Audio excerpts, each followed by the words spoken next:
Merci beaucoup et merci à vous. Et je voulais d'abord vous dire que mon fils aîné est au collège et hier il était au cinéma, justement avec le collège au cinéma.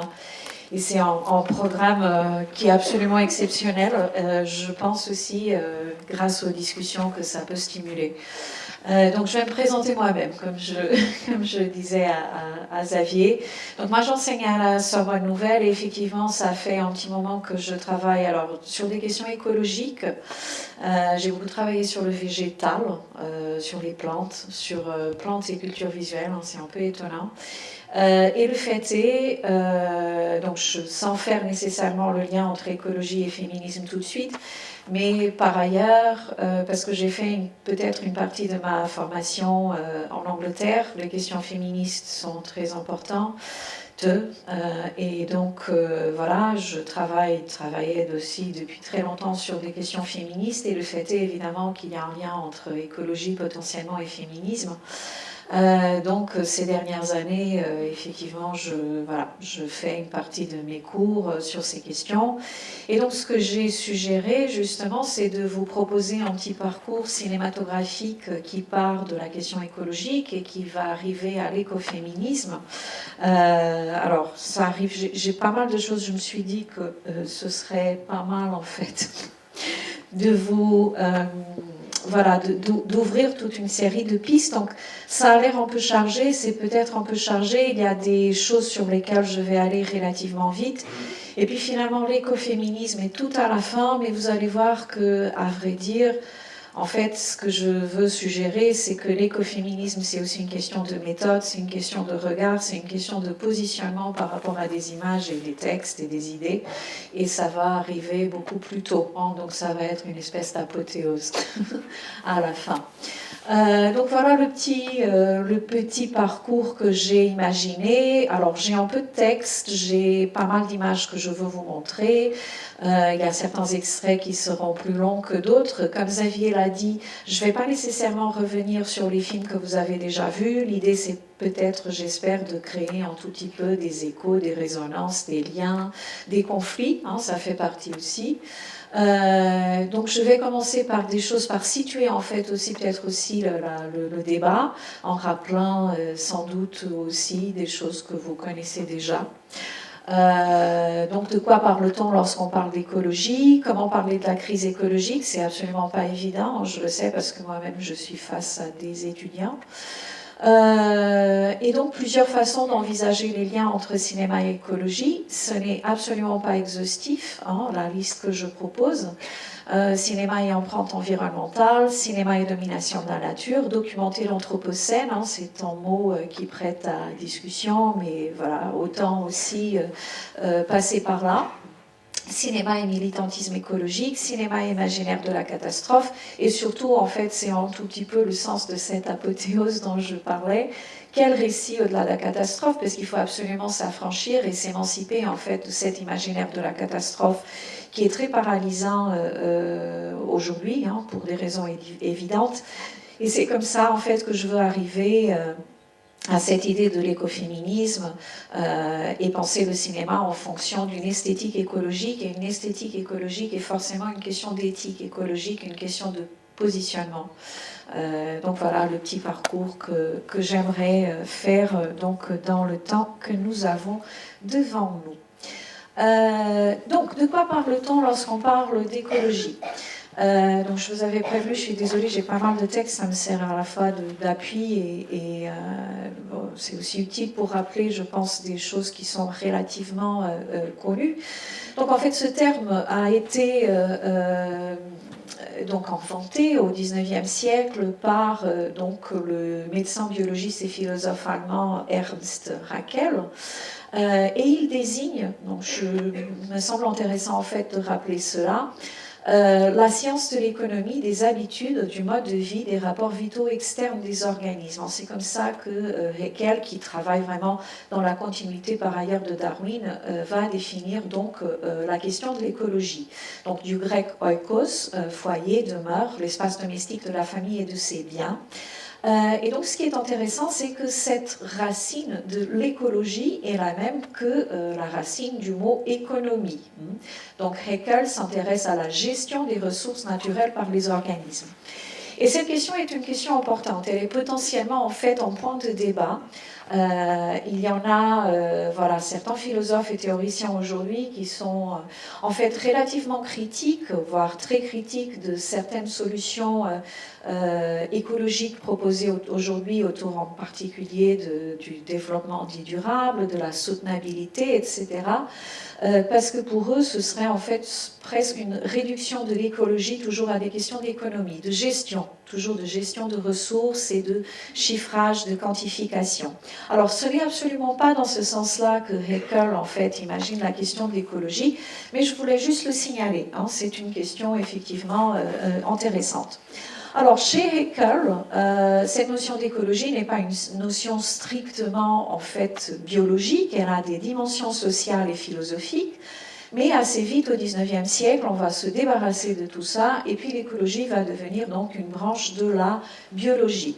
Évidemment, comme tout le monde le sait, l'écologie n'a cessé de déborder du cadre des sciences du vivant. Hein, donc évidemment, il y a, encore aujourd'hui, on parle de sciences écologiques, et les sciences écologiques sont par ailleurs extrêmement importantes aujourd'hui. Elles sont vraiment sur le devant de la scène en ce qui concerne la question de la crise écologique. Mais le mot écologie, a aussi d'autres sens. C'est un mot et c'est une notion qui est rentrée donc, dans l'arène des débats sociaux. D'autant plus que ce lien entre les activités humaines et le dérèglement des milieux naturels est connu depuis longtemps. Donc ça aussi, c'est une question, à vrai dire, très intéressante. C'est que, par exemple, la conscience même de ce qu'on appelle aujourd'hui, par exemple, la conscience autour des pollutions, est très ancienne. Hein. Elle donc antécède, comme je le rappelle, l'invention du mot écologie, par exemple, déjà au début du XIXe siècle, donc au fur et à mesure évidemment que le processus d'industrialisation s'accélère, donc il y a déjà en fait toute une série de prises de conscience, même si on n'utilise pas le mot pollution. Mais donc c'est intéressant aussi de le rappeler. Donc c'est surtout à partir des années 1960 que ce lien-là est devenu une évidence, donc le lien entre les activités humaines et le dérèglement des milieux naturels, du climat, etc. Et donc l'écologie commence à ce moment-là à désigner plus largement des mouvements sociaux, politiques et philosophiques. Donc, tout cela coïncide, je vais aller très vite sur certaines choses, hein, c'est juste pour poser des jalons, donc je parle de la fin des années 50, début des années 60, développement des premiers mouvements écologistes, ça coïncide évidemment avec ce qu'on appelle la grande accélération, une série de phénomènes donc, qui vont considérablement justement s'accélérer après la Deuxième Guerre mondiale. Par exemple, l'augmentation des émissions du dioxyde de carbone, des nitrates dans le sol, mais aussi le développement socio-économique. Donc tout cela est très connu. Et donc cette prise de conscience écologique, en fait, est sans doute liée à cette accélération donc accrue d'une série de mouvements à la fois donc concernant, on va dire, le système Terre, hein, ce qu'on appelle le système Terre et les sciences naturelles, mais aussi donc le développement socio-économique. Ce qui se passe aussi à ce moment-là, donc à partir des années 60, c'est que vous avez donc une intervention accrue de scientifiques dans l'espace public. Et donc je tiens à rappeler par exemple la figure de Rachel Carson, qui va publier en 1962 Printemps silencieux. Elle n'est pas une écoféministe, hein, à ce moment-là on ne parle pas encore d'écoféminisme, et à vrai dire, Carlson ne va pas faire le lien par exemple donc, entre l'oppression, on va dire, des femmes et le système d'épuisement des ressources de la Terre, qui est au cœur de la question écoféministe. C'est néanmoins une figure, donc une femme scientifique, qui va effectivement, donc avec ce livre très important, dénoncer l'action des pesticides. Et donc c'est à la suite de cette publication que le DDT et d'autres pesticides vont être interdits aux États-Unis et ailleurs. Hein. Donc juste ce petit rappel. Et donc c'est quand même intéressant, j'ai mis une petite citation, vouloir contrôler la nature est une arrogante prétention, née d'une biologie et d'une philosophie qui en sont encore à l'âge de Néandertal, où l'on pouvait croire la nature destinée à satisfaire le bon plaisir de l'homme.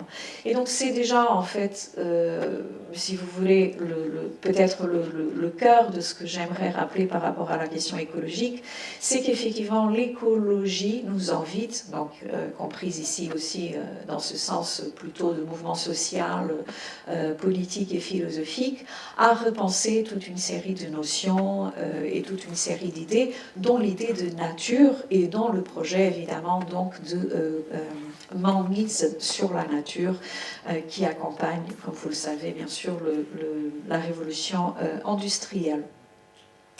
Alors, comment parler de la crise écologique? C'est absolument pas évident. Et moi, ce que je vois donc avec mes étudiants, qui sont évidemment plus âgés que les vôtres, ils sont hyper angoissés. Vraiment, ils ont très envie de discuter de tout ça, mais il y a beaucoup d'inquiétudes, parfois même une certaine forme de paralysie, parce que bon, on peut assez vite en fait se sentir totalement dépassé par ce qui nous arrive. Je pense que c'est indéniable que nous sommes vraiment au cœur de aujourd'hui de cette crise écologique. Et puis, il faut le rappeler, cette crise que nous traversons n'est pas une crise au sens d'un état transitoire, c'est vraiment au point de non-retour, ce qui n'est pas la fin du monde, justement, mais il faut l'accepter, il faut passer par là. Donc c'est une sorte de bifurcation, si vous voulez, que certains estiment d'ordre géologique. C'est tout le sens aussi de la notion d'anthropocène à laquelle je vais revenir un peu plus tard. Et donc ça veut dire que le système Terre, pour formuler les choses rapidement, est effectivement déstabilisé ou bouleversé par l'action des êtres humains. Et donc il n'y aura pas un retour à la normale, ce qui ne veut pas dire que le monde va imploser ou exploser. Ça veut juste dire que cette crise est un point de non-retour. Voilà, nous sommes engagés donc dans un chemin on ne pourra pas revenir en arrière.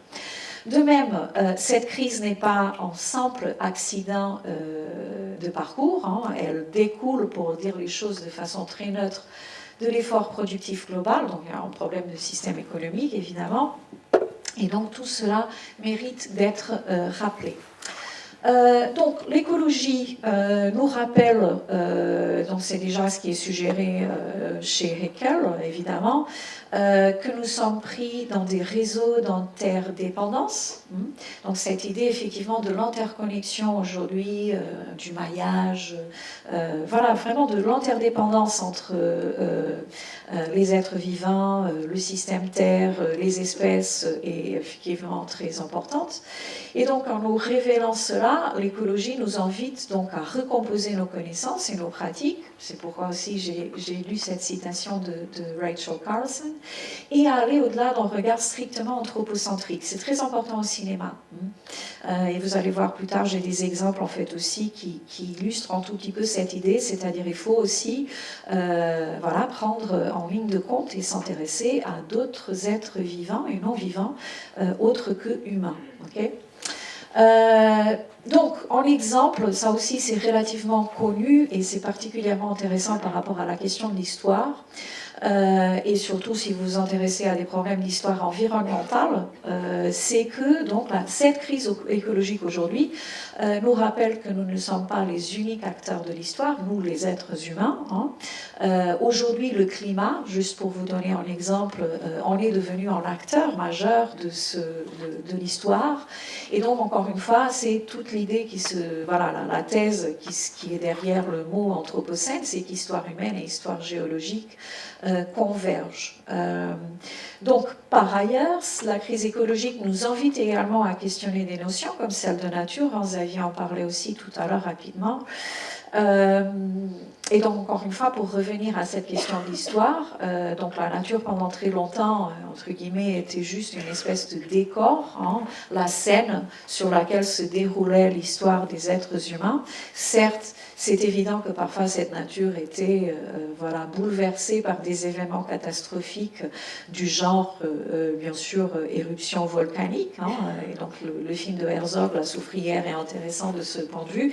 Il est aussi intéressant par rapport à l'imaginaire de la catastrophe. Mais globalement, pendant très longtemps, voilà, la nature était juste pensée comme cette scène sur laquelle se déroulaient donc ces événements de l'histoire humaine. Or, là, justement, cette interdépendance entre nature et culture est, encore une fois, rendue très visible par la crise écologique, et donc ça fait bouger beaucoup de lignes et beaucoup de choses. Et donc ça nous invite à repenser notre façon de raconter des histoires, évidemment. Comment raconter ces histoires où des acteurs non humains jouent aussi leur rôle et qui est tout aussi important. Donc vous le savez aussi, aujourd'hui ce débat autour du partage nature-culture et donc de cette opposition, de ce dualisme fondateur aussi de la pensée moderne est très débattu.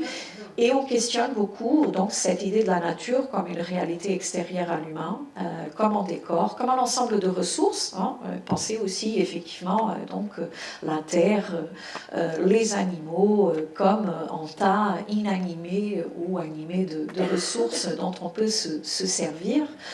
J'ai mis cette image-là des dioramas d'histoire naturelle. Les dioramas en fait d'ethnographie sont aussi tout aussi intéressants. Parce que voilà, dans cette idée aussi de figer cette nature dans une sorte de portrait au-delà de la vitre, je trouve qu'il y a quelque chose qui est assez intéressant par rapport à cette idée du décor. Et donc, selon différentes disciplines aujourd'hui, parmi lesquelles l'anthropologie, le partage nature-culture est un partage qui n'est pas universellement partagé. Hein, donc, c'est quelque chose qui est effectivement très présent dans notre monde moderne occidental et pas que, hein, parce que le monde moderne va au-delà de la modernité, va au-delà de l'Occident. Mais donc, ce serait effectivement une sorte de création de cette modernité occidentale. Et on le sait, justement, les anthropologues le rappellent très souvent aujourd'hui, que dans certaines cultures, les notions de nature et de culture ne font pas de sens. Et surtout, cette opposition entre les deux ne fait pas de sens. Et donc, tout cela se serait développé donc, à partir du XVIe siècle. Et évidemment, donc, le développement, par ailleurs, du système de production capitaliste aurait joué un rôle très important là-dessus, parce que, donc, il faut, et c'est important par rapport à l'écoféminisme, parce qu'il fallait tout simplement arrêter de penser la nature comme une sorte de mère nourricière, pour pouvoir en extraire un maximum de ressources. Alors je vais le dire, en fait il y a beaucoup d'écrits de philosophes et historiens écoféministes sur ça, mais c'est mal par exemple d'extraire des ressources à sa mère. Hein. Donc l'idée, c'est vraiment, il fallait négocier ce passage de l'idée de mère nourricière à la nature comme tout simplement en tas inanimé de ressources. Donc c'est très intéressant, les historiennes écoféministes ont beaucoup travaillé sur ça, en particulier autour des activités minières, hein, de l'extraction de minérailles. Et donc il y aurait sans doute aussi un lien à faire avec cette autre notion qui circule beaucoup aujourd'hui d'extractivisme.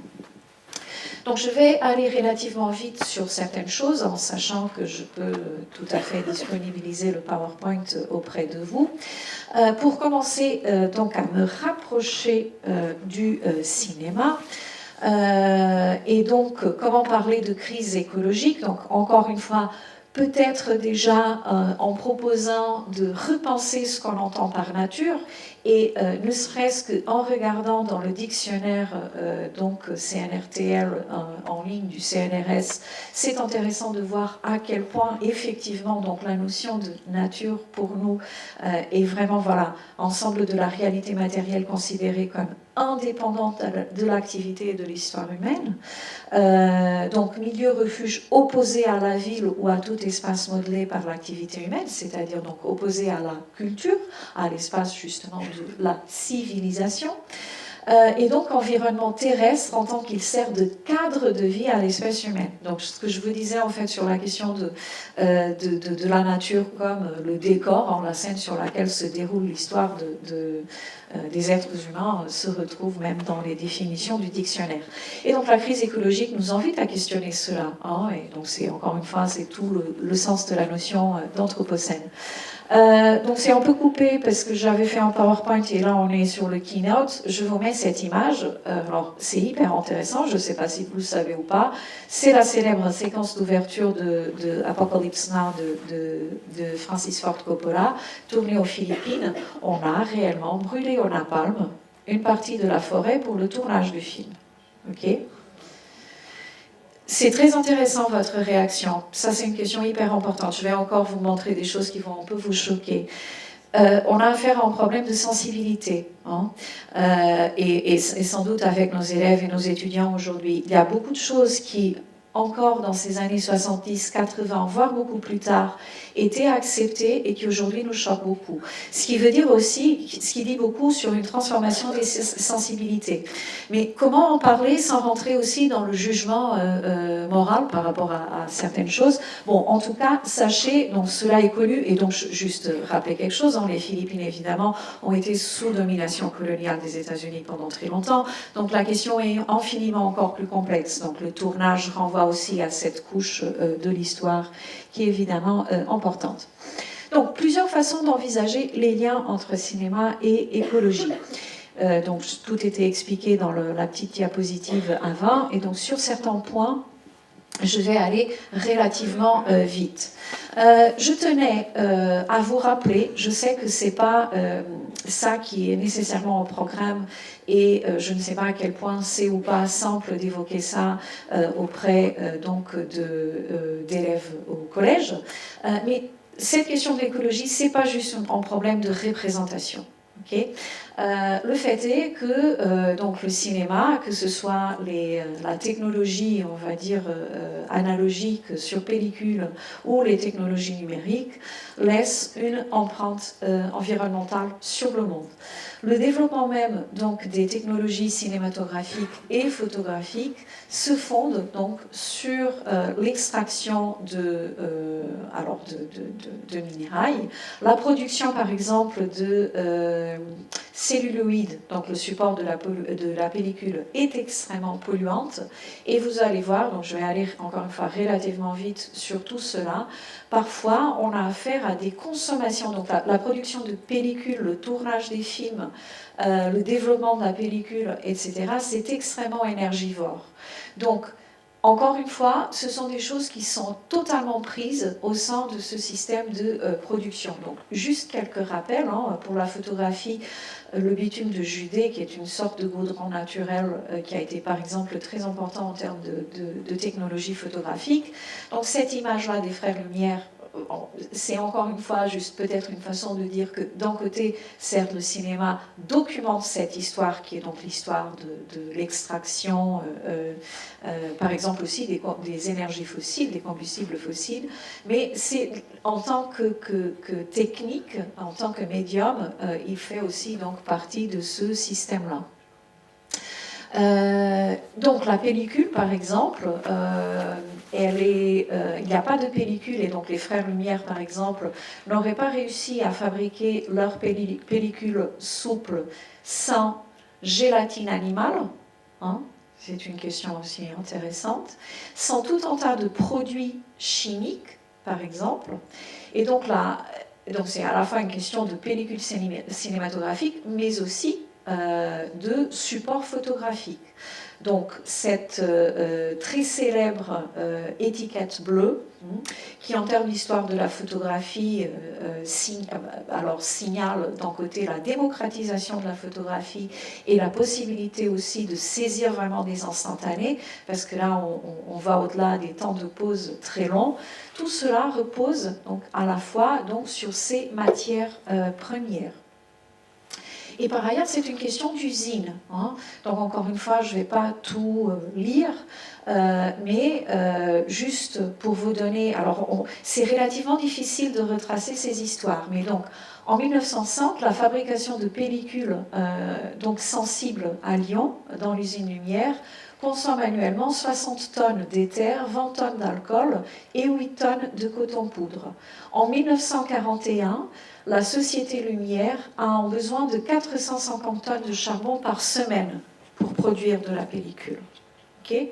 Donc encore une fois, ce sont des questions qui me semblent intéressantes. Donc j'avance vite sur cela. Ça c'est un peu triste mais important. C'est que encore une fois, ces usines de pellicules, que ce soit en France ou aux États-Unis, génèrent en fait des nuisances. Elles génèrent aussi des pollutions. Si vous ne le savez pas, il y a un lien, lien de causalité sans doute très probable entre cette usine Kodak, Pathé Kodak, qui était installée à Vincennes, et qui a été donc mise en cause dans une affaire de cancer pédiatrique au début des années 2000. Aux États-Unis, le problème est bien connu, en particulier autour de l'usine Kodak. Et donc, on n'est pas sorti d'affaire aujourd'hui avec les technologies numériques, donc tout cela mérite, à mon avis, d'être rappelé.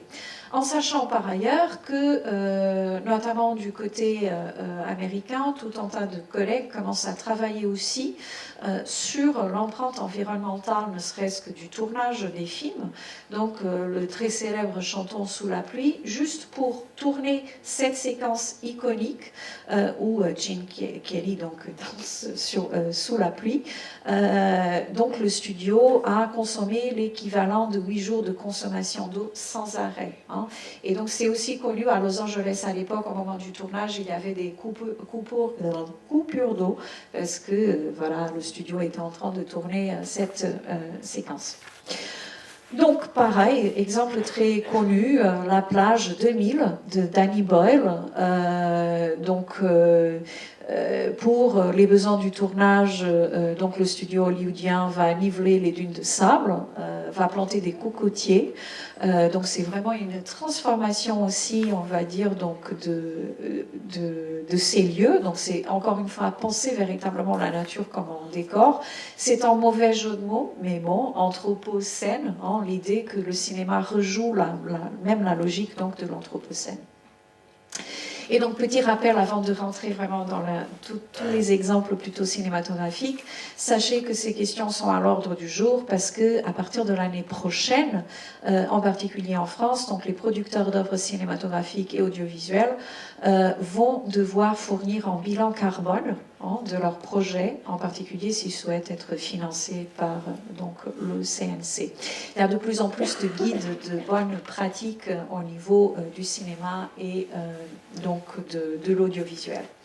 Donc tout cela est relativement, j'espère, clair pour vous.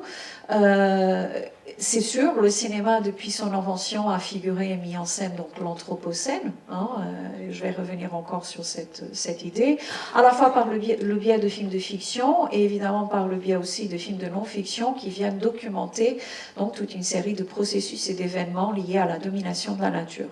Et donc, ça peut être effectivement l'exploration du pétrole à bas coût, hein, qui est à ce moment-là le grand exportateur en fait de pétrole à la fin du 19e et au début du 20e. Mais filmer la bombe atomique, hein, c'est aussi donc tout en volet de l'histoire relativement connu. Ce qu'on va voir dans les extraits, certains extraits que je vais vous montrer, et ce sont des points effectivement à garder en tête, c'est que, encore une fois, le cinéma documente justement ce problème de la nature envisagé comme une réalité extérieure à l'humain et à son histoire. Cette idée aussi de l'objectivation de la nature et du vivant, on va le voir tout de suite avec un extrait. Cette idée de la nature et du vivant réduit au statut d'objet, de choses, de ressources. Ce que je constate par exemple, je vous parlais de questions de sensibilité et je vais vous tester très vite avec un extrait, mais ce que je constate, c'est que, par exemple, mes étudiants ont beaucoup de mal avec tout ce qui concerne l'objectivation des animaux au cinéma. Ils le vivent très mal. Hein. Donc, encore une fois, une rationalité en système économique qui est fondée sur ce problème, cette question de l'extractivisme. Donc, penser, concevoir la nature comme un tas de ressources qu'il faut domestiquer, aménager, dominer, réduire à des chiffres, calculer, gérer, conserver, parfois tuer pour conserver. Hein, c'est le sens de l'extrait aussi que je vais vous montrer.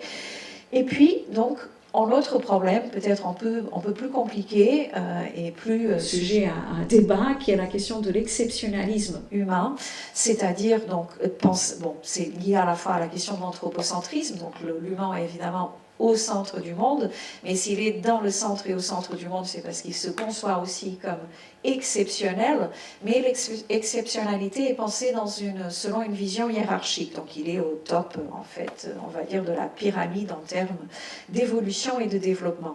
Or, sans doute que la crise écologique nous invite à ne serait-ce que nuancer tout cela, et surtout à dissocier exceptionnalisme et évolutionnisme, mais ça c'est peut-être un point un peu plus complexe. Je ne sais pas à quel point il faut ou pas rappeler cela.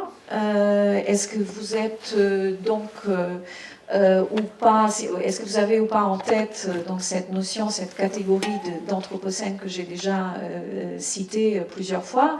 Donc vous savez que c'est quelque chose qui a d'abord été proposé par donc un chimiste de l'atmosphère. Donc il y a énormément de débats du côté, encore une fois, des sciences écologiques, des sciences du climat, etc., autour de cette idée-là. Mais ça devient de plus en plus accepté et plus ou moins acquis, donc que l'être humain, l'homme, serait devenu une force géologique et que donc tout cela est aussi donc indissociable à la fois de la modernité, et que donc c'est d'un côté la modernité met en route toutes les transformations qui sont donc liées à l'anthropocène, donc à savoir que les activités humaines sont donc à l'origine de changements environnementaux majeurs et irréversibles. Donc j'en ai déjà cité tout un tas tout à l'heure, mais la concentration des gaz à effet de serre, la fonte des glaces, l'effondrement de la biodiversité, etc., etc. Donc c'est la modernité qui met tout cela en fait en route. Et donc ce qui est intéressant aussi, c'est que finalement, avec la logique de l'anthropocène, finit aussi par mettre à mal peut-être justement ces séparations, et notamment la séparation nature-culture que la modernité avait mis en place, hein, et notamment en ce qui concerne par exemple la question de l'histoire. Donc c'est intéressant de le rappeler, mais ce que je veux donc c'est vraiment vous montrer donc des extraits et voilà, voir aussi comment vous allez réagir à certaines choses. Je vais commencer par un passage de ce film très connu de Louis Malle et de Cousteau, Le Monde du silence, film de 1957 qui a gagné à la fois une Palme d'Or et un Oscar du meilleur documentaire. Et vous allez voir, c'est étonnant hein, parce que moi, quand j'étais petite, les documentaires de Cousteau passaient à la télé, pour moi c'était vraiment quelqu'un, une figure importante justement autour de la prise de conscience sur les pollutions, les déchets dans la mer, la protection des espèces, etc. Et regardez ce qui se passe. Effectivement. Bon, voilà. Donc vous voyez ce que je voulais dire par évidemment des transformations de la sensibilité, mais bon, l'extrait est extrêmement intéressant et le film pour plusieurs raisons. Donc, objectivation et domination de la nature. Il faut faire l'inventaire complet des espèces, même s'il faut les tuer, même si ce sont des espèces protégées, même si on est dans les coraux. Donc, c'est une logique, c'est un problème, comme on le dit, de rationalité. Donc, pour mieux connaître, pouvoir classer, et pouvoir effectivement aussi donc, garder dans les musées d'histoire naturelle donc, ces spécimens, on va utiliser la dynamite. Hein. Sans aucun état d'âme. Hein. Donc on est à la fin des années 50 et effectivement, ça ne choque personne. Donc, c'est ce que je veux dire par le cinéma. Alors, ici, le cinéma documente en fait ce processus, qui est un processus, encore une fois, de objectivation de la nature. Ce qui est intéressant, mais c'est peut-être complexifier sans doute un peu les choses, c'est qu'on a fait beaucoup de rapprochements. C'est pas l'extrait qui se prête peut-être le mieux à l'illustration de cette idée, mais le cinéma aurait quelque chose en fait de commun avec l'entreprise de la taxidermie. Vous savez, quand on va bien sûr aussi tuer des animaux pour ensuite les exposer, empailler dans un musée. Donc vraiment, c'est cette conscience qui, encore une fois, est particulièrement développée à la fin du 19e siècle, que donc le monde est en train de changer radicalement, qu'il y a des formes de vie au sens des êtres vivants et des formes aussi de vie culturelle qui vont disparaître. Donc il faut les documenter.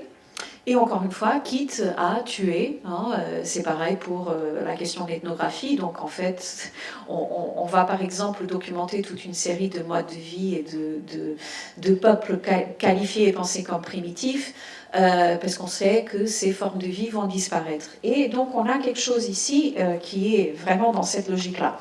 Si vous ne connaissez pas le film, je vous invite à le voir en entier. Il est très intéressant par rapport à la question de l'écoféminisme.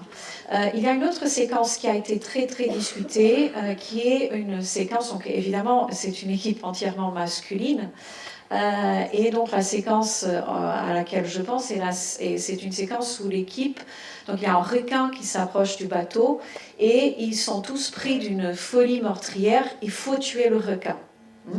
Et donc la voix off explique que l'être humain est l'ennemi depuis la nuit des temps du requin. Et donc c'est comme si tout l'équipage, voilà, encore une fois l'équipage masculin, est pris d'une espèce de folie. Il faut absolument tuer ce requin qui ne menace pas le bateau. Et ils arrivent évidemment à le faire. Donc je vous invite à regarder le film en entier. Il est très intéressant, encore une fois, comme je le dis, comme symptôme de cette transformation des sensibilités. C'est un film qui est connu aussi pour justement ce type de propos et ces propositions qui, à vrai dire, à la fin des années 70, étaient déjà, voilà, qui passaient pas tout à fait très bien. Donc vous trouvez aussi en ligne en entretien avec Cousteau, où il est confronté justement à la séquence du requin. Et donc lui-même, il reconnaît qu'il y a une sorte de folie collective qui s'est emparée de l'équipage du bateau au moment où on va voir ce requin. Un autre exemple très intéressant, c'est un extrait de 10 minutes, mais il est très très riche aussi par rapport à des questions que j'aimerais évoquer.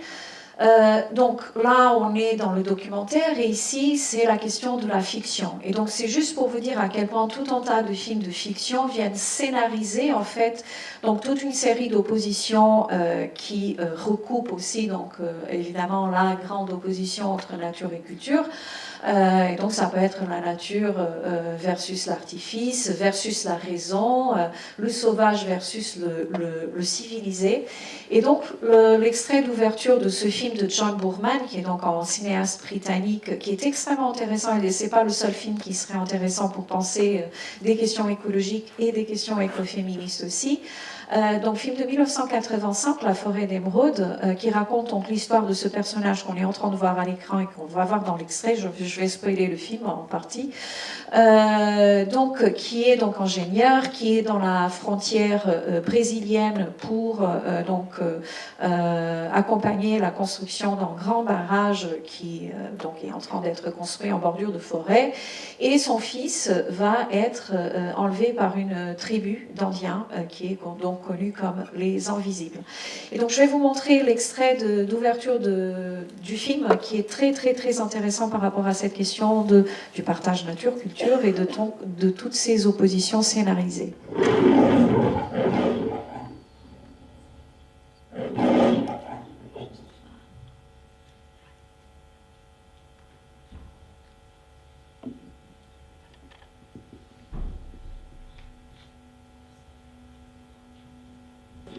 Je vais arrêter là parce que Donc encore une fois, c'est une séquence assez intéressante par rapport à cette question des oppositions. C'est très net, hein, déjà d'un point de vue géographique, hein, l'espace de la ville qui est séparé de l'espace de la forêt par le fleuve. C'est intéressant aussi, la première fois qu'on va voir le personnage de Tommy, donc le petit enfant, il est entouré en fait par des plantes. Il est en ville, mais le cadrage fait en sorte qu'on le voit d'abord en fait encadré par des plantes. Il est déjà en quelque sorte dans la forêt, parce que lui, il appartient véritablement à la forêt. Hein, c'est toute l'histoire du film.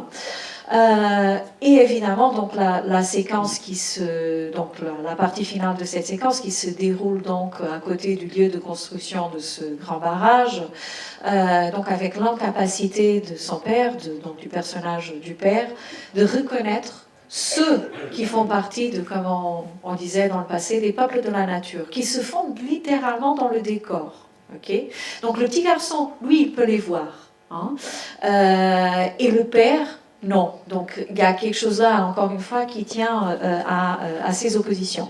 Donc je ne vais pas vous raconter toute l'histoire du film. Il va retrouver son fils beaucoup plus tard. Son fils va donc être accueilli par cette tribu qui se auto-appelle les Invisibles. C'est déjà intéressant, ils sont invisibles parce qu'ils se fondent, encore une fois, donc dans ce que d'autres considèrent le décor. Et donc il y a tout un topo par ailleurs écologique qui est exploré dans le film autour de la construction de ce barrage et donc qu'est-ce que la civilisation apporte. Je reviens au PowerPoint et j'avance. Alors je pense que j'ai malheureusement pas le temps de vous montrer cet extrait, mais c'est un clin d'œil encore à Herzog, que j'apprécie énormément. Et parfois, donc tout à l'heure, je vous parlais d'Apocalypse Now et le fait que dans cette célèbre séquence d'ouverture, on ait brûlé au napalm une partie de la forêt pour les besoins du film. Et en fait, l'histoire du tournage de Fitzcarraldo, donc 1982, Herzog, est une histoire extrêmement intéressante parce que donc le film raconte l'histoire de ce personnage qui s'appelle Fitzcarraldo, qui est un baron du caoutchouc du 19e, qui lui donc fait construire donc une opéra à Manaus au Brésil et qui est donc connu pour avoir transporté ce bateau cet énorme bateau donc dans la forêt. Et pour les besoins du film, Herzog décide de faire exactement la même chose.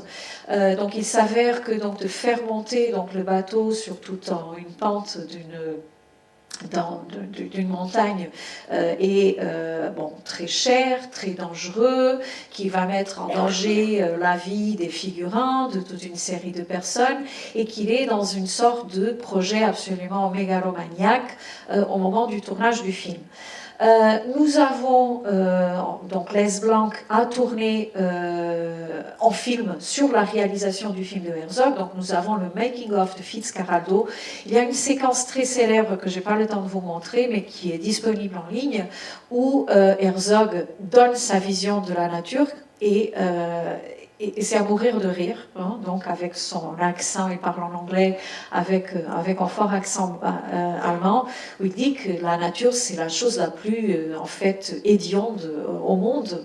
C'est la violence, c'est la mort, c'est la fornication, hein, c'est pas l'érotisme, c'est la fornication, et qu'il est donc dans ce combat contre la nature. Et donc c'est assez intéressant de ce point de vue, parce qu'encore une fois, donc c'est un film qui renvoie peut-être à ce processus de domination. Je voulais juste rappeler très vite, et je vais donc là passer en vitesse sur certaines choses pour arriver au plus vite à la question du comment penser au-delà de la catastrophe. Certes, le cinéma a documenté toute une série de processus de domination de la nature, mais le cinéma a aussi documenté et sert aussi encore aujourd'hui à documenter donc toute une série de mouvements militants. Hein, donc, pour le cas français, et parce que par ailleurs donc cette question a été aussi très discutée récemment. Je rappelle qu'en 1980 à Plogoff en Bretagne, il y avait donc un projet de construction d'une centrale nucléaire que donc on va fortement se mobiliser à la Pointe Duras contre la construction de cette centrale nucléaire, que ce sont surtout en fait les femmes des pêcheurs qui vont se mobiliser, que tout cela, je reviendrai en arrière, que tout cela en fait a été documenté dans un film qui a été édité en DVD, que vous trouvez facilement si cela vous intéresse, qui s'intitule Plogoff, des pierres contre des fusils, et qui est donc sorti en 1980 au cinéma.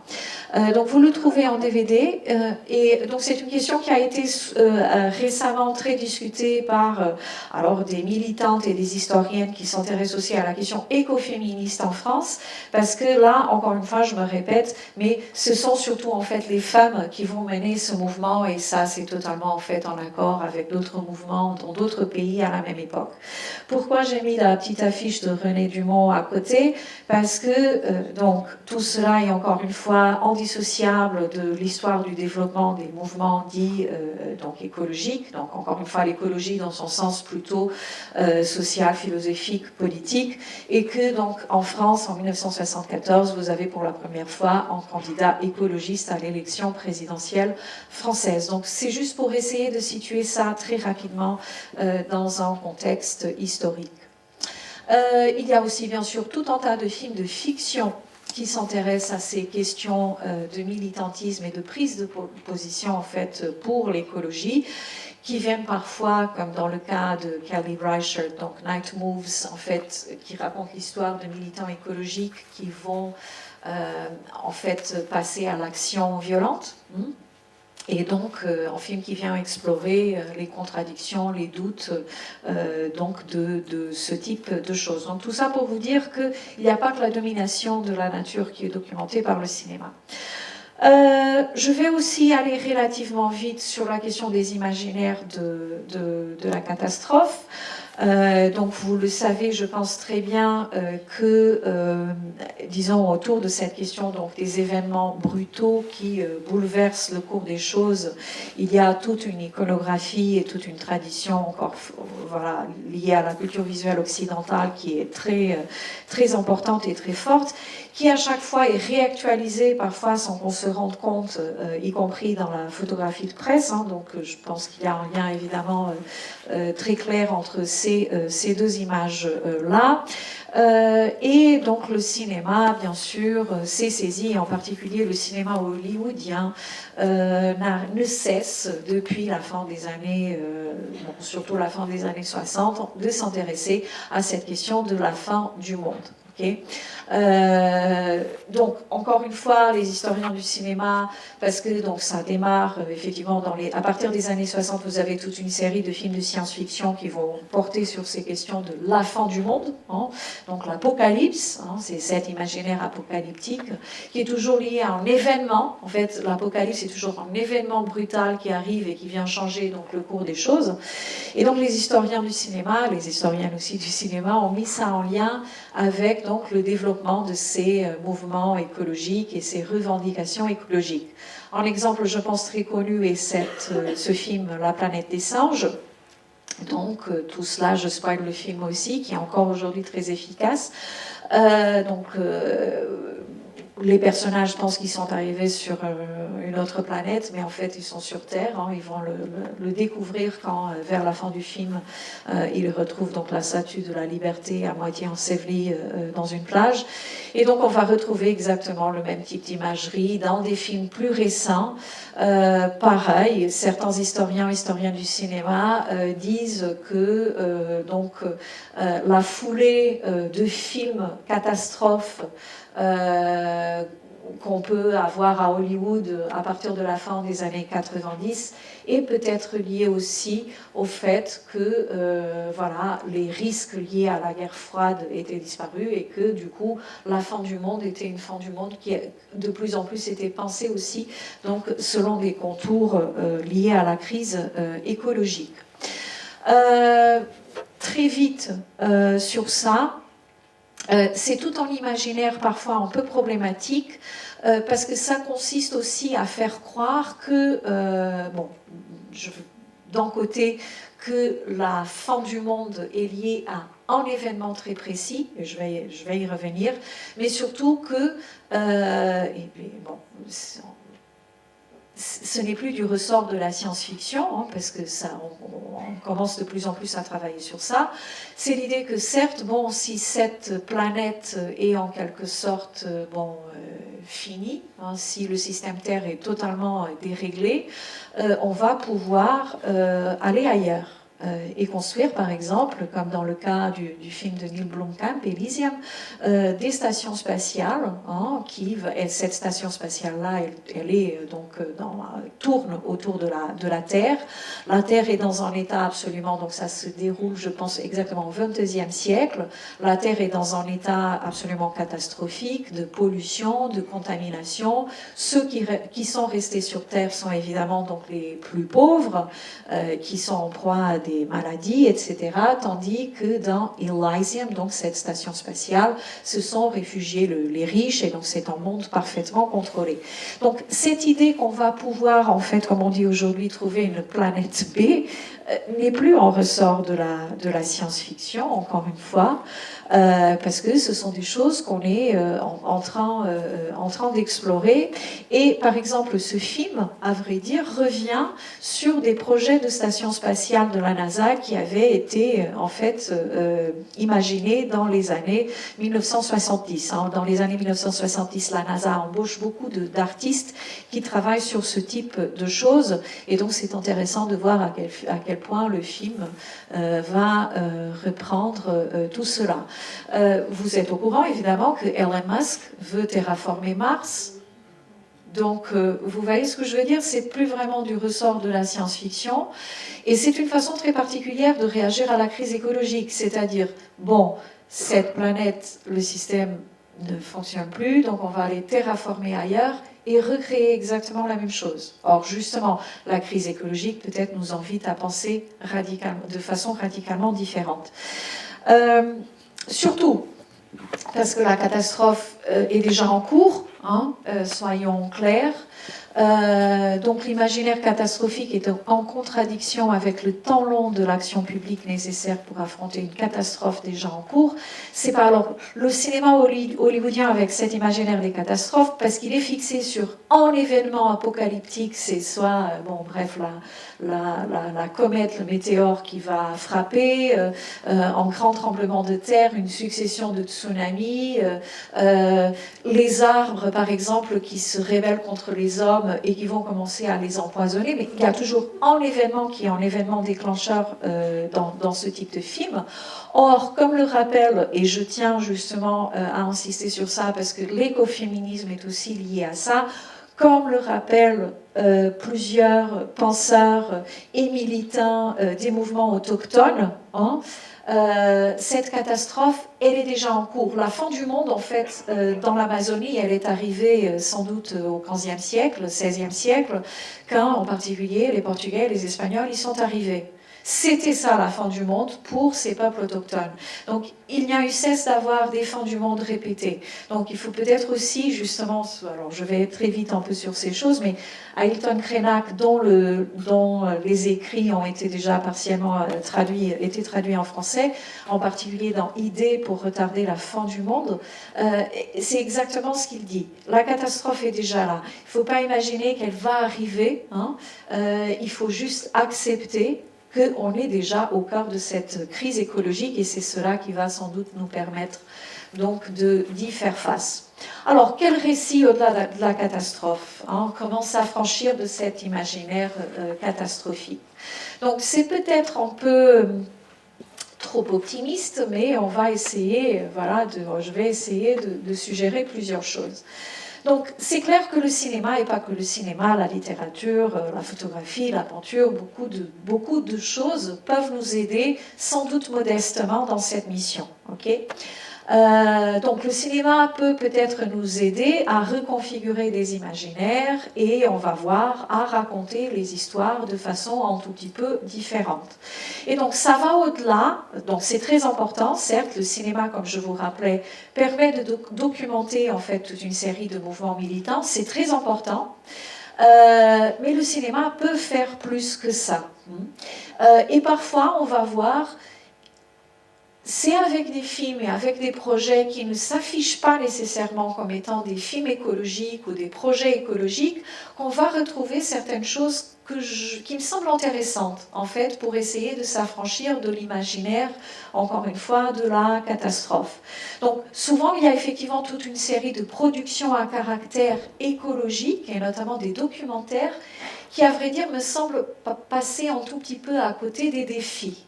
Et pour moi, le grand défi, encore une fois, c'est peut-être de s'affranchir encore une fois de cet imaginaire de la catastrophe et réussir en fait alors d'un côté à raconter des histoires d'une façon différente, raconter d'autres histoires et nous inviter à faire attention à ces autres non-humains et à d'autres humains et à la façon dont des formes parfois de collaboration et de survie dans un monde contaminé, dans un monde déjà en proie à la catastrophe, est possible.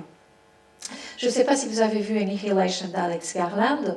C'est un film très intéressant par rapport à la question de la contamination. Alors, c'est un film qui dit beaucoup, en fait, sur la peur et l'anxiété liées à la contamination des corps. C'est un film de science-fiction, c'est peut-être pas pour des élèves au collège, mais c'est encore une fois un film très intéressant avec une équipe de scientifiques strictement féminine. Il n'y a que des femmes dans le film, bon, pas, il y a des hommes aussi, mais donc elles vont pénétrer dans une espèce de zone contaminée. Il y a tout un tas de choses qui vont se passer dans cette zone. C'est un film qui est plutôt peut-être symptomatique de cette peur de la transformation et de la contamination, la transformation de nos corps. Ça aussi, il faut le rappeler, tous nos corps sont contaminés, on ne peut pas y échapper, on a tous des microplastiques là quelque part, donc il faut y faire face tout simplement. Mais donc, quel récit? Donc, je vais vers la conclusion en fait de ma présentation et j'ai encore quelques extraits justement qui vont me permettre de boucler en vous parlant d'écoféminisme. Donc, raconter d'autres histoires, c'est ce que certains en fait appellent aujourd'hui atterrir, revenir sur Terre. Bruno Latour, qui est donc décédé récemment, a beaucoup contribué en fait à vulgariser cette idée du revenir sur Terre. Donc, tandis que certains, comme Elon Musk, sont sur des projets de il faut quitter la planète et aller terraformer ailleurs, d'autres disent non, il faut plutôt remettre les pieds sur Terre. Et remettre les pieds sur Terre veut dire devenir conscient et redevenir conscient en fait des questions d'interdépendance que j'évoquais tout à l'heure. Donc peut-être qu'il faut que le cinéma puisse aussi raconter donc, des histoires sur ce monde commun qu'on a encore à partager avec d'autres humains, avec d'autres espèces aussi. Donc c'est le sens aussi de l'écologie, c'est penser le réseau d'interaction et d'obligation. Raconter des histoires sur le comment rester en vie, comment rester en vie dans une planète qui est, va pas très bien, mais la vie est possible encore. Donc comment rester en vie, comment imaginer des formes de survie collaborative qui peuvent donc s'installer entre humains et non-humains, parce que sans collaboration, nous sommes tous morts. Donc c'est pourquoi aussi ça nous invite, je disais tout à l'heure, à aller au-delà d'un regard et d'un positionnement qui serait strictement anthropocentrique. Donc vous savez qu'en ce moment, ou très, très bientôt, il y aura donc un congrès autour de la rencontre autour de la biodiversité au Canada. La biodiversité est essentielle pour la vie et pour notre survie. Donc encore une fois, c'est rappeler ce genre de choses. Et c'est là que je veux, alors c'est là que les questions d'écoféminisme deviennent très importantes. C'est peut-être aussi donc faire bouger les seuils de l'attention au cinéma et reconstituer donc une sensibilité au vivant. Faire attention à quelque chose, la remarquer ou à des sujets, c'est évidemment les faire entrer dans notre sphère politique. Donc faire attention aux animaux, faire attention aux végétales, faire attention bien sûr à d'autres êtres humains qui sont parfois aussi invisibles dans notre sphère de regard, est une question politique. Et donc peut-être que le cinéma peut jouer un rôle, encore une fois, certes modeste, c'est pas le cinéma qui va nous sauver, soyons pas dupes non plus, mais peut-être qu'il y a un rôle à jouer dans ce travail qui consiste donc à faire bouger les seuils de l'attention et reconstituer une sensibilité au vivant, voire à réanimer la nature, à faire en sorte que la nature soit plus ce tas inanimé de ressources, ce décor tout simplement. Je ne vais pas vous montrer un extrait de Michelangelo Framartino, mais je vous conseille vivement ce film, Les Quattro Volte, qui a été édité également en DVD, où il n'y a pas de paroles. Et c'est un film absolument exceptionnel, y compris aussi en ce qui concerne le traitement sonore, etc. Mais je vais vous montrer un autre petit passage d'un film de Michelangelo Framartino, donc c'est un réalisateur italien. C'est en fait un film qui a été montré sous forme d'installation dans quelques musées, parfois projeté en salle, qui s'appelle Alberi, donc les arbres. Et ça commence dans le noir, hein, c'est je pense le dernier extrait que je vais vous montrer. Ça commence dans le noir, mais c'est vraiment, je pense, une invitation à faire attention.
Alors je vais arrêter là.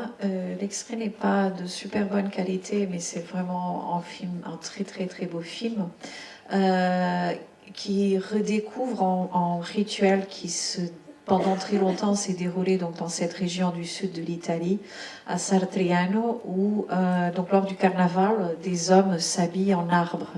C'est ce qu'on voit ici, hein, c'est un homme habillé en arbre. Mais le film commence de cette façon, avec cette caméra qui fait vraiment partie de cette écologie, là aussi, on peut penser parfois le rapport que les réalisateurs, réalisatrices, cinéastes installent avec leur milieu comme une sorte d'écologie affective, et la caméra fait partie de cette écologie affective, et donc nous invite dans ce regard un peu flottant à faire attention à la forêt. Et donc c'est ça qui me semble très intéressant dans ce passage-là. Et donc à ce propos, j'aimerais donc revenir conclure en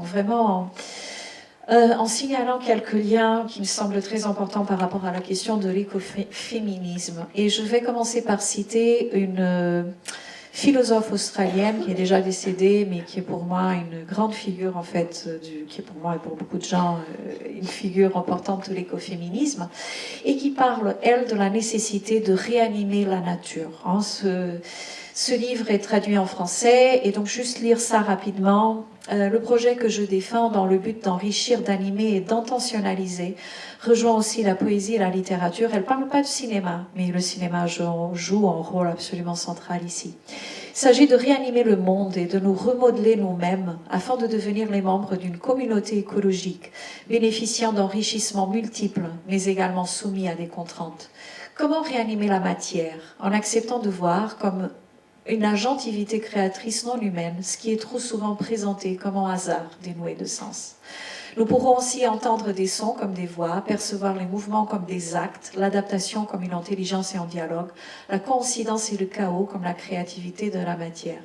La différence réside ici dans l'intentionnalité, c'est-à-dire la capacité d'employer un vocabulaire intentionnel. C'est surtout la possibilité de présenter la nature à la voix active, comme le domaine de l'agentivité. Donc elle parle effectivement plus de littérature et de poésie, et donc la traduction, la nature à la voix active, c'est Nature in the Active Voice. Et c'est très intéressant parce qu'elle s'intéresse à toute une série de textes littéraires qui font la nature parler. Or, le cinéma a la capacité de faire la même chose, autrement. Et donc c'est ça que je trouve intéressant. Alors là, il y a beaucoup de textes, mais je veux juste vous dire que, je vais résumer les choses, c'est le cœur en fait de beaucoup de propositions écoféministes. C'est de dire que l'important est de faire attention, ok ? Faire attention, donc. Et faire attention, c'est déjà prendre soin des autres. Si on fait attention, c'est déjà commencer à s'occuper, à prendre soin des autres. Et ça, c'est très important pour nous aujourd'hui, en particulier quand on a affaire à des jeunes, parce qu'aujourd'hui, autour de nous, il suffit de penser aux réseaux sociaux. L'attention est pensée dans les termes d'une économie. Les réseaux sociaux sont gratuits. La marchandise est devenue notre attention. Ce qu'il faut, c'est retenir notre attention au maximum de temps. Okay, pour ensuite, voilà, il y a des publicités, l'algorithme est là en train de nous envoyer de la publicité. La marchandise est devenue notre attention. Et donc l'attention est pensée dans les termes d'une économie. Il y a aussi toute une histoire en termes d'économie de l'attention. Mais donc de déplacer ça vers le domaine de l'éthique, non plus une économie de l'attention, mais une éthique de l'attention est déjà un geste qui est politiquement très porteur, peut-être. Donc, surtout, donc, je vais aller vite. L'attention consiste en un effort susceptible de faire l'objet d'une éducation ou d'une pédagogie. On peut apprendre et transmettre, voilà, aussi comment faire attention. Voilà, donc c'est quelque chose qui peut faire l'objet d'une éducation. Et donc là, il s'agit effectivement d'apprendre, enseigner aussi à reconnaître cette vulnérabilité partagée entre nous et les autres humains et les autres non-humains. Donc c'est tout ce qui est en noir en bas. Donc parler de la crise écologique, c'est peut-être prendre acte que nous sommes vulnérables, hein, tout comme des espèces menacées sont vulnérables, tout comme la planète est vulnérable. Donc cette vulnérabilité est partagée. La planète est endommagée, blessée, il faut faire avec. mais nous aussi, nous sommes vulnérables et dépendants. Hein, et donc, c'est une vision plus complète de l'humain. C'est une autre façon de penser l'humain. Donc le temps passe et je veux quand même qu'on puisse discuter. Voilà, donc Val Plumwood est une philosophe théoricienne très importante associée à l'écoféminisme. Comme d'autres, comme Caroline Merchant dans La mort de la nature, voilà, ce sont des historiennes et des théoriciennes qui ont vraiment pensé donc les liens entre la maîtrise et la domination de la nature et le développement du système patriarcal, c'est-à-dire aussi la tentative de domination des femmes et des corps féminins. Donc ces deux phénomènes seraient historiquement liés selon ces historiennes et ces théoriciennes. Donc tout cela est relativement bien documenté aujourd'hui, et en particulier autour de la figure de la sorcière et de la chasse aux sorcières. Il y a eu récemment beaucoup aussi de discussions autour de ça.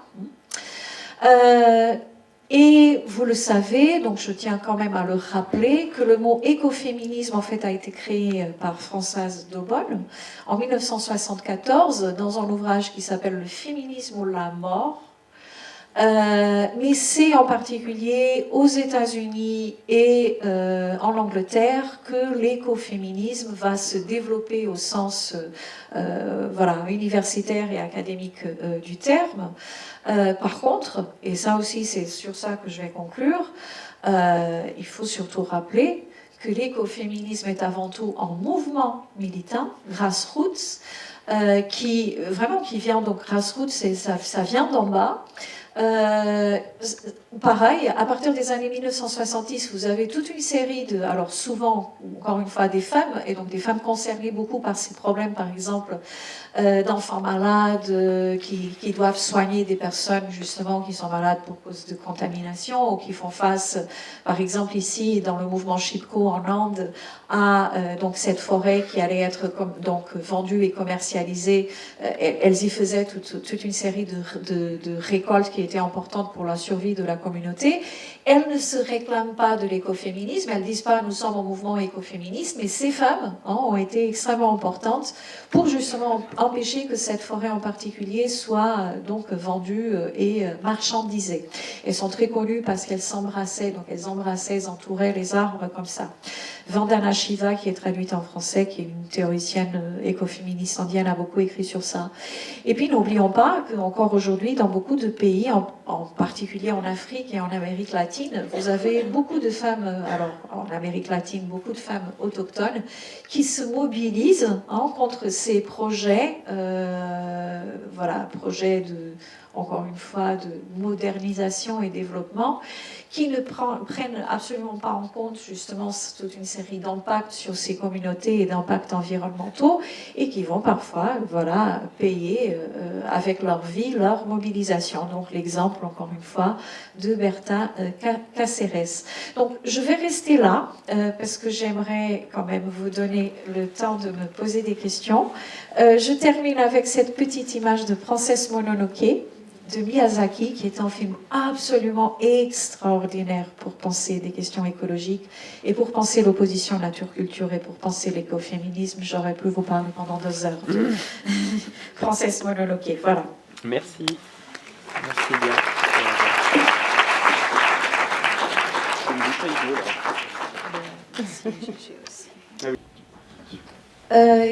Alors, oui. Et à vrai dire, l'histoire en termes de... C'est une histoire assez compliquée, ces histoires d'écoféminisme. Donc effectivement, le mot existe à partir des années 70, mais comme je vous disais, par exemple, pour bien comprendre, en fait, l'écoféminisme est ce lien qui est fait, vraiment, je me répète, entre l'exploitation de la nature et l'exploitation du corps des femmes. Okay. Donc c'est sûr que cela est déjà très présent, par exemple, c'est pourquoi je parlais de ces mouvements grassroots, c'est dans le mouvement Chipko, mais évidemment on ne se réclame pas, ces femmes ne se réclament même pas du féminisme, okay. Et donc c'est rétrospectivement, c'est pourquoi la figure de Vandana Shiva est importante, parce que Vandana Shiva en fait va se rapprocher de ces femmes dans les années 70, c'est elle qui va dans les années 80 écrire sur ça, et donc rétrospectivement on vient nommer cela, cela, on vient le théoriser, le théoriser et surtout penser cela par rapport à une optique militante. Et donc ça, c'est un aspect du problème. Ce qui se passe exactement au même moment, surtout aux États-Unis et en Angleterre, mais l'histoire de l'écoféminisme dans ces années 70-80 aux États-Unis et en Angleterre est aussi un peu compliquée. Mais donc, il y a tout un tas de féministes, là, donc très engagées et très militantes, qui vont effectivement commencer à travailler sur l'histoire, en fait, de cette domination de la nature et la domination des femmes. Et donc, par exemple, Caroline Merchant va faire ce travail pionnier, vraiment autour de comment, par exemple, l'accumulation primitive du capital est passée, et qui visait justement à maîtriser la nature. C'est aussi appuyé sur l'exploitation du travail des femmes. Et en même temps, vous avez tout en courant, là je vais encore compliquer un peu les choses, mais c'est intéressant par rapport au moment contemporain. Il y a par ailleurs donc, toute une série de féministes qui vont défendre que l'essence le féminin partage en fait quelque chose en rapport privilégié avec la nature. Et c'est cela qui est très compliqué, et c'est cela qui a expliqué, en fait, par exemple, que dans les années 90, début des années 2000, quand moi j'étais jeune étudiante à la fac, l'écoféminisme avait une très mauvaise réputation. C'est parce que l'écoféminisme était pensé comme un mouvement féministe essentialiste, qui essentialisait les femmes et le féminin, et qui disait, ah oui, les femmes sont... bon, je vais très vite, hein, je schématise un peu, mais que donc le lien entre les femmes et la nature serait un lien d'essence et un lien naturel. Hein. C'est cela qui a en fait causé beaucoup de problèmes en termes de réflexion, on va dire plutôt théorique en termes de féminisme, dans les années 90, voire encore au début des années 2000.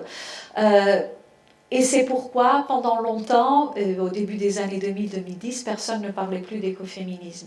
Si vous connaissez un tout petit peu Donna Haraway, vous avez peut-être entendu parler de Donna Haraway, qui est alors une américaine, aussi une figure très importante du féminisme, et qui a, au début des années, fin des années 90, pardon, écrit beaucoup sur la figure du cyborg. Et il y a un livre où elle dit « Je préfère être un cyborg qu'une déesse ». Et en fait, le problème, c'est que dans les années 70-80, donc certaines féministes qui se réclamaient de l'écoféminisme ont, par exemple, retrouvé aussi la figure de la déesse, hein, donc le culte de la déesse, pour insister, encore une fois, sur cette espèce de lien privilégié que les femmes auraient avec la nature et une divinité féminine. Donc le problème avec l'écoféminisme, à un moment donné, a été celui-là. Hein. Aujourd'hui, heureusement, on s'en est affranchi, parce que l'écoféminisme a retrouvé, heureusement encore une fois aujourd'hui, une dimension militante très forte, hein, et qui est liée encore une fois au lien qu'on pourrait faire entre toute une série de phénomènes d'oppression, et de tentatives de domination. Le lien est fait évidemment entre le système patriarcal et les femmes, mais pas que, parce qu'il y a toute une série, encore une fois, donc par exemple, c'est les peuples autochtones qui ont aussi historiquement été rapprochés de la nature et décrits comme des peuples naturels, parfois même décrits dans certains livres du début du XXe siècle comme efféminés, hein, sont encore une fois symptomatiques de cette logique de domination qui vient en fait faire des liens entre toute une série de phénomènes. Mais donc l'écoféminisme, c'est faire le lien entre l'oppression de la nature et l'oppression des femmes, et plus spécifiquement du corps et du travail des femmes. Désolée, je suis toujours très longue. À la fin des années 90, début des années 2000, quand j'étais jeune étudiante à la fac, alors déjà, on ne parlait pas d'écoféminisme, et puis être écoféministe, c'était un truc un peu ringard, hein. C'était des femmes, et des essentialistes, hein. Il faut aussi penser, évidemment, heureusement, dans ces années 90, il y a eu beaucoup de travaux sur la question du genre, et des genres, et donc les genres comme construction, etc. Et donc les écoféministes étaient vus comme, un peu des pauvres folles des années 70 qui étaient dans le culte de la déesse et qui, justement, encore une fois, essentialisaient le féminin. Hein. Et donc, ça, c'était un peu la situation. Je schématise aussi un tout petit peu les choses. Donc, depuis le début des années 2000, il y a eu énormément, en fait, aussi d'efforts et de travail autour de ces questions. Et encore une fois, ces historiennes que j'ai rapidement citées ont heureusement fait ce travail qui a commencé à circuler, à être connu, discuté, etc. Et qui montre à quel point, je ne sais pas, par exemple, si vous connaissez le travail de Silvia Federici, si vous avez un tout petit peu suivi les débats sur la question des sorcières, il y a cette historienne et féministe italienne Silvia Federici qui a écrit un livre qui a été traduit en français déjà il y a peut-être 4 ans, Caliban et la sorcière, qui est vraiment qui raconte en fait l'histoire de comment, donc elle écrit en historienne, comment l'accumulation primitive du capital qui a été nécessaire donc au XVIe, XVIIe siècle pour ensuite en fait financer la révolution industrielle, avait besoin de cette chasse aux sorcières parce que les sorcières étaient encore une fois des figures de femmes, un peu plus ou moins à l'écart, parfois des sages-femmes, parfois des femmes qui avaient recours à des plantes pour soigner les malades, mais qui n'étaient pas en fait sous la mainmise du système patriarcal.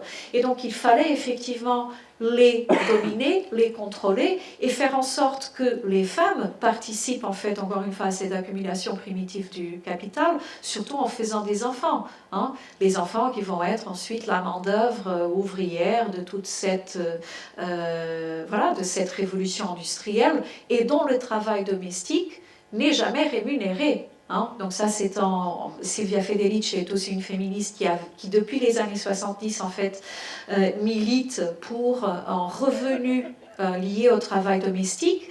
Et donc, c'est intéressant de voir comment son travail de recherche, en fait, est lié justement à cette tentative de comprendre comment certaines choses se sont historiquement développées.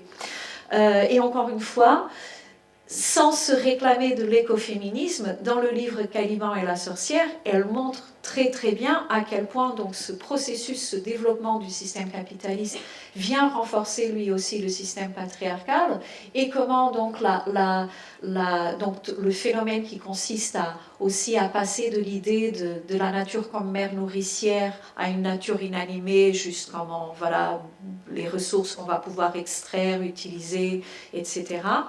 Tout ce processus est en fait parallèle à la question de la chasse aux sorcières et de toute une série d'autres choses qui vont contribuer donc à la domination des femmes. Et tout ça à mettre en rapport aussi avec ce qui se passe bien sûr dans le Nouveau Monde, avec donc la domination, le dit Nouveau Monde, avec la domination des peuples autochtones, le commerce des esclaves. Bon, ce sont énormément de processus qui sont interliés. Donc c'est une histoire compliquée et ce sont des histoires complexes. Voilà, c'est pas simple. Ouais. Pardon, s'ils se sont prononcés sur le sabotage. Oui, la question de la désobéissance civile, voire du sabotage et des actions violentes, par rapport à cette histoire de la violence, justement, comme vous parliez du care, de l'attention et de... Alors, j'ai pas... Oui, dans la mesure où beaucoup de militantes et militants qui se réclament aujourd'hui de l'écoféminisme c'est-à-dire, comme vous le savez très bien, la désobéissance civile est au cœur de tous les débats. Okay. Je n'ai pas un texte en tête où cette question serait traitée. Si je reviens par exemple au travail de Val Plumwood que je citais, qui est donc elle est décédée en 2007, la question de la désobéissance civile n'est pas vraiment traitée. Mais ce que je sais, ce que je vois, c'est que, encore une fois, en tant que mouvement grassroots et en tant que mouvement militant, depuis, je dirais, c'est totalement voilà, une sorte d'analyse de symptomatologie un peu sauvage, mais ce que je vois depuis 2018 et surtout 2019, c'est beaucoup de débats autour de cette question. Et là, on ne passe pas nécessairement par on va dire, donc des militantes écoféministes et des militants écoféministes aujourd'hui ne vont pas nécessairement se saisir de textes écoféministes, mais de tout un autre panne de la pensée féministe des années 70-80, et en particulier de l'afroféminisme et du mouvement afro-américain aux États-Unis. Voilà, on va parfois passer par là, mais c'est une bonne question. Parce que comme vous parliez de l'essentialisation, enfin, de manière caricaturale, on pourrait avoir tendance à se dire les militantes féministes vont être dans le soin et les militants hommes vont être dans l'action violente de désobéissance, de sabotage. Enfin, je sais bien que c'est pas le cas, hein, mais oui. Si on a une approche un peu genrée dans le mauvais sens du terme... Non, c'est absolument pas le cas. En tout cas, c'est-à-dire, je suis en train de réfléchir à voix haute. Mais ce que vous avez déjà, par exemple, dans les années 80, avec les féministes qui vont en particulier beaucoup s'opposer au nucléaire, que ce soit aux États-Unis, en Angleterre, en Allemagne, et donc un tout petit peu, alors... évidemment, je vous ai parlé de Plogoff, encore une fois, ces femmes bretonnes ne sont pas des féministes. Hein, et c'est aujourd'hui, rétrospectivement, qu'on va lire ce mouvement sous l'angle de l'écoféminisme. Mais c'est vrai qu'aux États-Unis, en Grande-Bretagne, et en particulier autour du nucléaire, il y a effectivement, c'est de la désobéissance civile, hein, quand on va occuper en particulier certains endroits, etc. Alors je suis sûre qu'il y a des textes peut-être qui existent sur ça. On ne revient pas nécessairement aujourd'hui, j'ai l'impression que par exemple le mouvement de droit pour les droits afro-américains est peut-être plus cité aujourd'hui et plus revisité aujourd'hui par certains militants écologiques que ces exemples-là, mais la désobéissance civile y est déjà. Pardon, j'ai l'impression que je dis plus rien de compréhensible parce que je suis en train de réfléchir à voix haute, mais la désobéissance civile y est dans ces mouvements aux États-Unis et en Angleterre. D'occupation, par exemple, de camps militaires et de mobilisation contre l'énergie nucléaire. Je crois qu'il faut que tu y ailles. Désolé. Hein. Désolé, je vous interromps, mais en fait, on est obligé de s'arrêter là pour Teresa. Merci Teresa, et merci pour vos questions.